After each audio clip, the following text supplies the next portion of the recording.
तो बच्चों कैसे हैं? उम्मीद करता हूँ आप सब खैरियत से होंगे।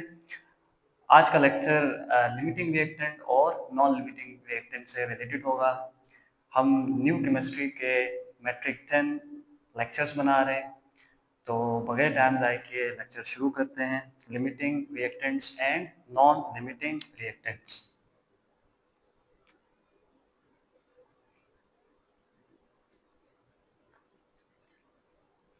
Limiting reactants and non-limiting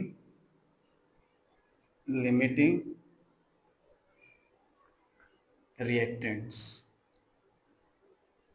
very important topic. ठीक है जी, इसकी डिफिनेशन मैं करूंगा बट एग्जांपल के जरिए से, तो आपने गौर से सुनना है। At the end of lecture, each and everything would be clear and very important topic this is। Suppose that बच्चों हाइड्रोजन रिएक्ट कर रहा है ऑक्सीजन के साथ और H2O बन रहा है। ये एक रिएक्शन है फॉर्मेशन ऑफ वाटर की। बैलेंस करेंगे इसको, 2 यहाँ पे लगा देते हैं और हाइड्रोजन के साथ 2 लगाते हैं। This is balanced chemical reaction. अब इस रिएक्शन में ज़रा गौर से देखें तो हाइड्रोजन के 2 मोल्स वाटर के 1 मोल के ऑक्सीजन के 1 मोल के साथ रिएक्ट कर रहा है और वाटर के 2 मोल्स बन रहे हैं। ठीक, 2 रिएक्टेंट्स हैं। First reactant is hydrogen, second reactant is oxygen और वाटर हमारा प्रोडक्ट है। ठीक, अब सपोज कर लें मैं हाइड्रोजन के 10 मोल्स ले रहा हूँ, हाइड्रोजन के 10 मोल्स ले रहा हूँ और ऑक्सीजन के भी 10 मोल्स ले रहा हूँ। ठीक, अब गौर से सुनिएगा। बैलेंस्ड केमिकल रिएक्शन से हमें यह पता है कि हाइड्रोजन के और वाटर के बीच में अगर रिलेशन निकाली जाए तो हाइड्रोजन के 2 मोल्स वाटर के 2 मोल्स प्रोड्यूस करते हैं। 1 मोल वाटर का 1 मोल बनाएगा और 10 मोल्स वाटर के 10 मोल्स बनाएंगे। इट मीन्स हाइड्रोजन वाटर के 10 मोल्स बना रहा है। ठीक, अब ऑक्सीजन चेक करते हैं कि वाटर के कितने मोल्स बना रहा है। Oxygen and water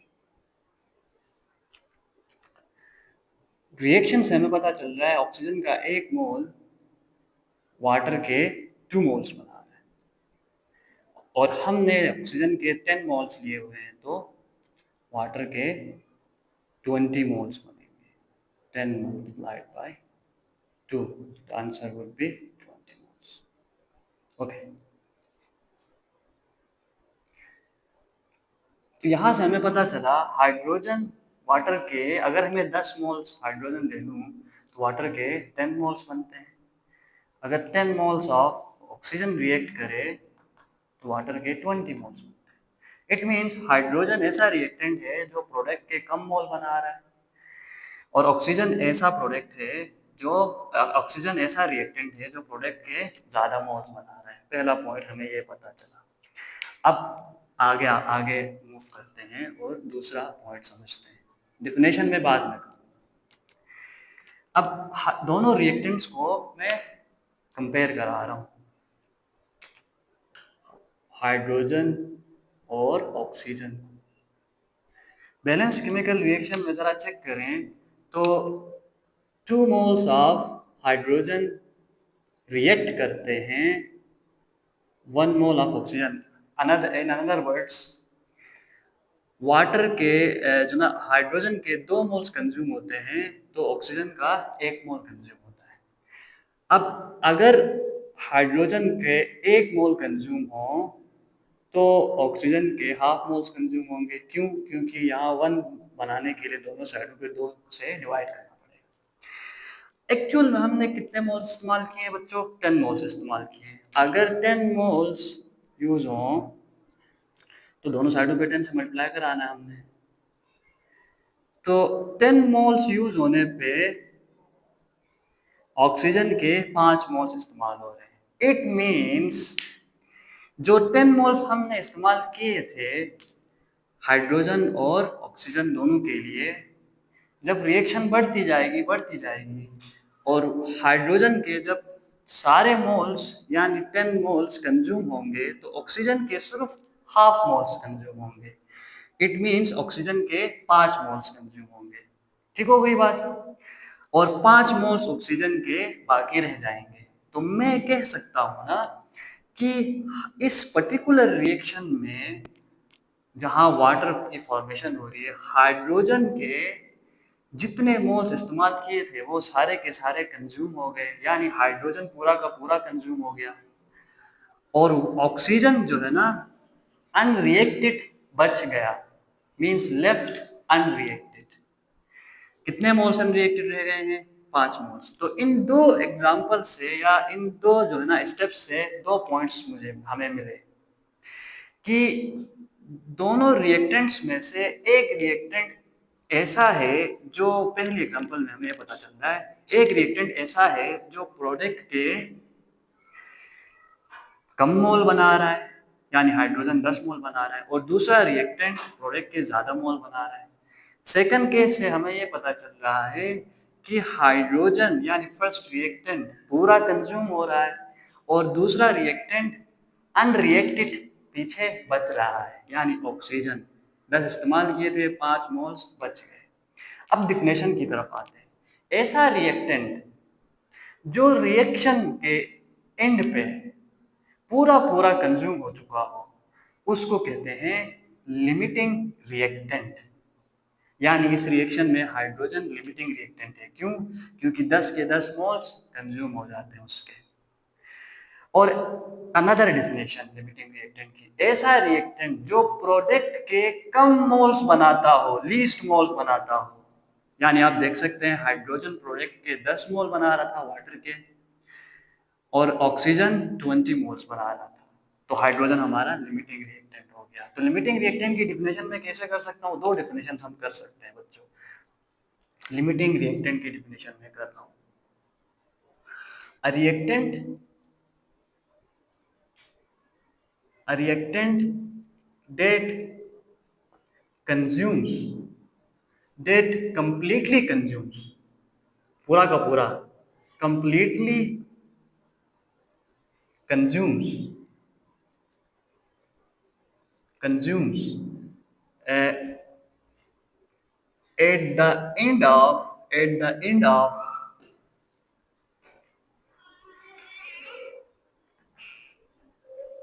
reaction is called limiting reactant।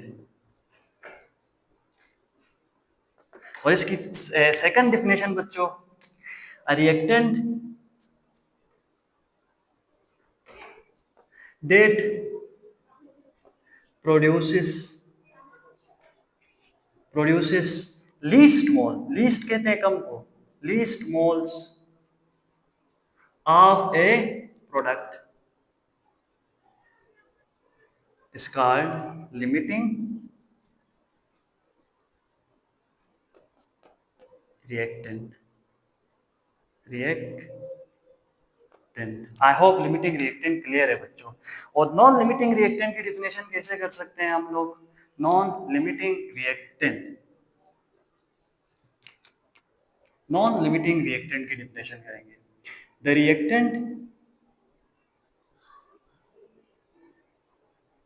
that left unreacted during a chemical reaction is called non limiting reactant. Okay, और नॉन लिमिटिंग रिएक्टेंट को रिएक्टेंट इन एक्सेस भी कहते हैं, रिएक्टेंट इन एक्सेस। ओके, अब आगे बढ़ते हैं बच्चों और चेक करते हैं कि हम कैसे आइडेंटिफाई कर सकते हैं लिमिटिंग रिएक्टेंट और नॉन लिमिटिंग रिएक्टेंट के बारे में, कि उनमें से कौन सा लिमिटिंग है और कौन सा नॉन लिमिटिंग रिएक्टेंट है। तो टॉपिक क्या रहेगा? Identification of limiting and non limiting reactants. Identification of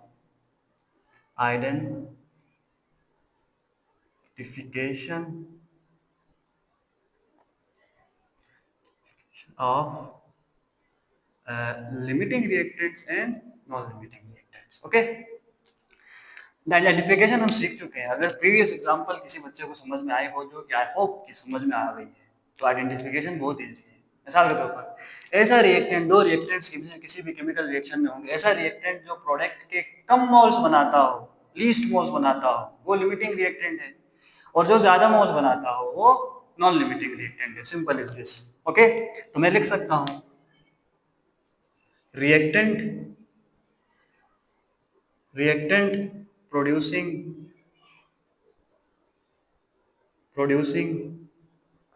least moles is limiting reactant।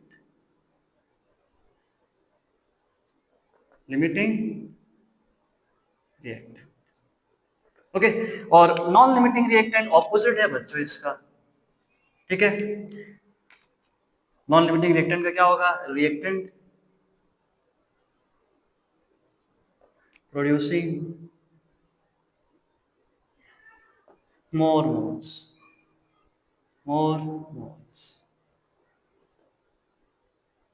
Okay, अब बच्चों इस लिमिटिंग रिएक्टेंट और नॉन लिमिटिंग रिएक्टेंट से रिलेटेड जब हम क्वेश्चन सॉल्व करने जाएंगे तो उसके लिए एक चीज आपने याद रखनी है। ऑलवेज रिमेंबर, जब कभी भी क्वेश्चन देगा ना लिमिटिंग रिएक्टेंट और नॉन लिमिटिंग रिएक्टेंट से रिलेटेड, तो दोनों रिएक्टेंट्स की क्वांटिटीज गिवन होंगी, यानी दोनों रिएक्टेंट्स के मोल्स गिवन होंगे या दोनों रिएक्टेंट्स के मास गिवन होंगे। ठीक, अब मोल्स गिवन हो तो आपने क्या करना है? डायरेक्ट स्टोइकियोमेट्री के जरिए से पता करना है कि कौन सा रिएक्टेंट कम बना रहा है, कौन सा रिएक्टेंट ज्यादा बना रहा है। अगर जो कम बना रहा होगा वो लिमिटिंग रिएक्टेंट होगा, तो हम आइडेंटिफिकेशन इस तरह हम कैलकुलेशन में कर सकते हैं। अब एक और मजे की बात, आपसे जो है ना दोनों रिएक्टेंट के मोल्स आपको दिए जाए, ठीक है, और आपसे ये कहा जाए कि आप जो है ना प्रोडक्ट की क्वांटिटी बता करो, तो जैसा कि हम चेक कर चुके हैं कि हाइड्रोजन 10 मोल्स बना रहा था, ऑक्सीजन 20 मोल्स बना रहा था। तो हमें कैसे पता चले भाई कि ट्रू मोल्स प्रोडक्ट के कौन से हैं? क्योंकि 10 मोल्स भी बन रहे हैं, 20 मोल्स भी बन रहे हैं। तो ऑलवेज रिमेंबर, प्रोडक्ट के ट्रू मोल्स या असली मोल्स वो मोल्स होंगे या वो क्वांटिटी होगी जो लिमिटिंग रिएक्टेंट बना रहा होगा। इट मींस अगर हमसे पूछा जाता है प्रोडक्ट के मोल्स फाइंड करो या क्वांटिटी फाइंड करो, तो सबसे पहले हम लिमिटिंग रिएक्टेंट फाइंड करेंगे, देन हम लिमिटिंग रिएक्टेंट प्रोडक्ट के जितने मोल्स फाइंड करेगा या बनाएगा उसी क्वांटिटी को ट्रू मोल्स कहेंगे, और प्रोडक्ट की वही क्वांटिटी असल क्वांटिटी होगी। ओके, चले मूव करते हैं और क्वेश्चन की तरफ बढ़ते हैं।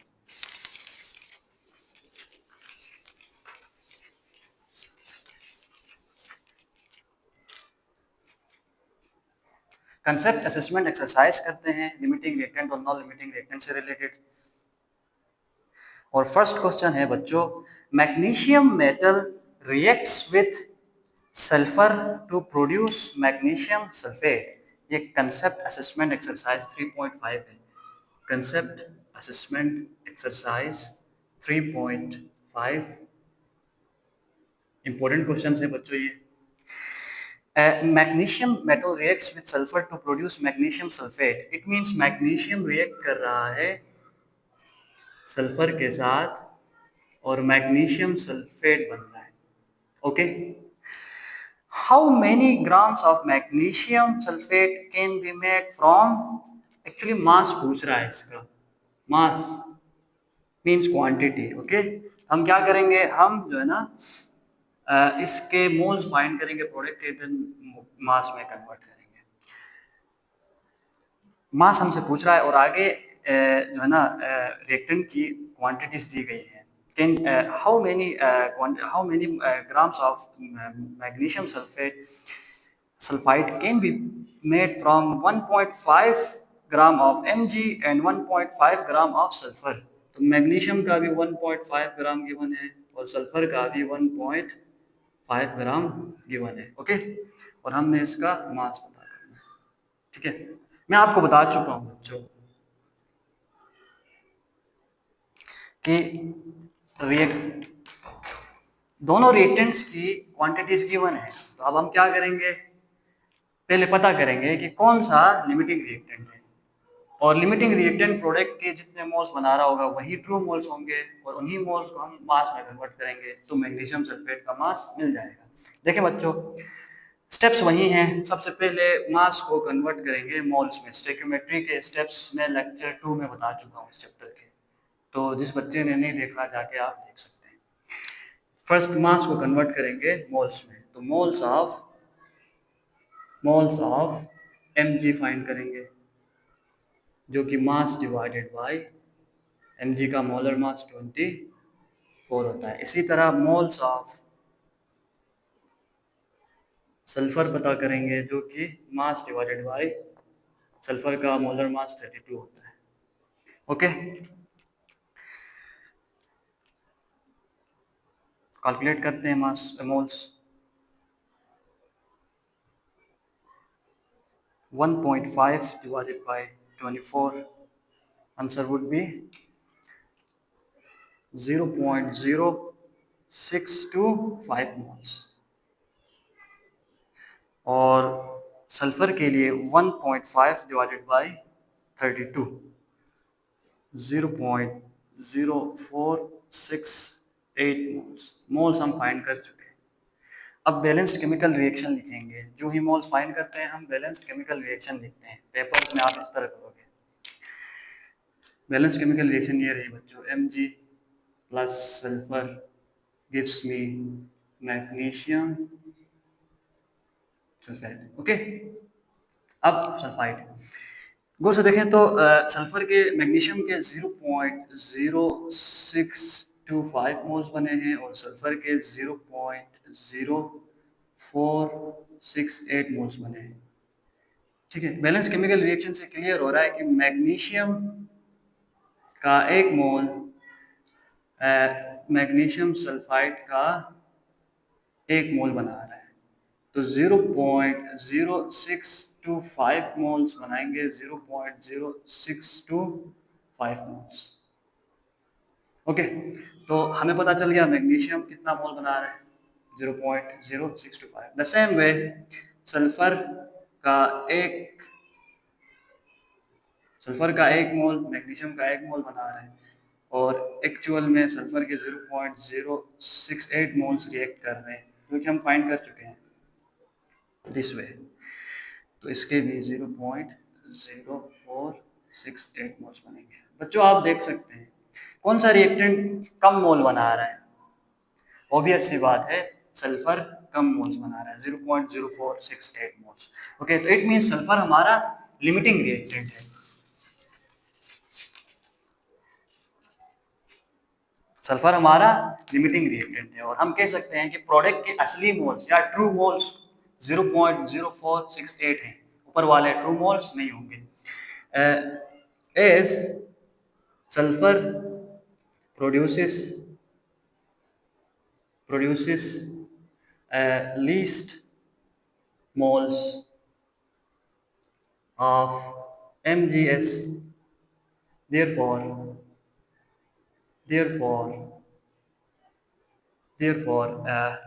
sulfur is limiting